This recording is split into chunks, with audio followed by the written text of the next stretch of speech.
اعوذ باللہ من الشیطان الرجیم، بسم اللہ الرحمن الرحیم۔ علم دنیا کے دوستو، السلام علیکم ورحمۃ اللہ وبرکاتہ۔ معزز سامعین کرام، رجب کا مہینہ بے شک حرمت والے مہینوں میں سے ہے۔ اللہ کے رسول کی حدیث موجود ہے کہ سال میں 12 مہینے ہوتے ہیں، جن میں سے 4 مہینے حرمت والے ہیں۔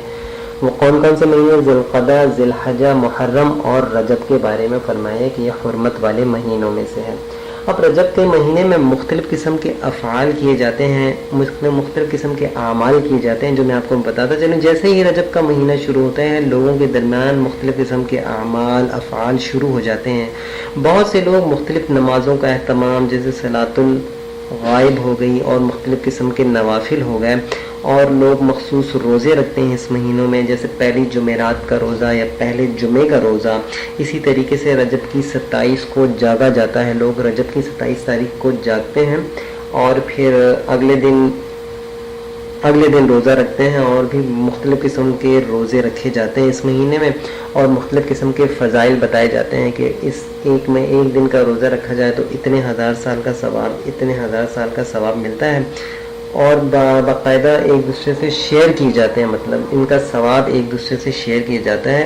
حدیث ایسی کوئی ملتی نہیں ہے، ایسی کوئی حدیث نہیں ملتی کہ رجب کے ایک مہینے کا روزہ رکھا جائے اور 1000 سال کا ثواب ملے۔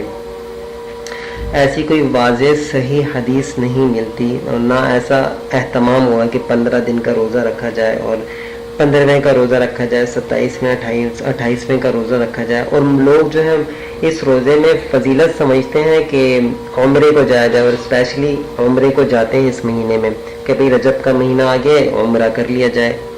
حدیث سنت سے ثابت نہیں، اللہ کے رسول نے ایسے نہیں کیا، صحابہ نے ایسا نہیں کیا کہ ہر سال رجب کے مہینے میں عمرہ کیا۔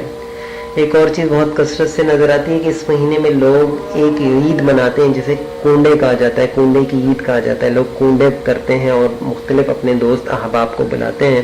ویسا سامعین کرام، ایسی کوئی روایت نہیں ملتی کہ اللہ کے رسول نے فرمایا ہو کہ کنڈے کیے جائیں یا صحابہ نے کنڈے کیے ہوں، ایسا کچھ ثبوت نہیں ملتا۔ 22 رجب کو لوگ کنڈے کرتے ہیں۔ یہ حرمت والے 4 مہینوں میں سے ایک مہینہ ہے۔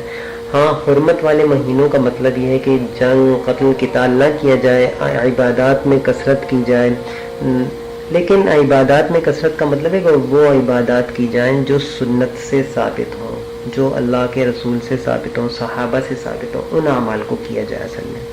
امید کرتا ہوں آپ کو ویڈیو پسند آئی ہوگی، سمجھ بھی آئی ہوگی۔ السلام علیکم ورحمۃ اللہ۔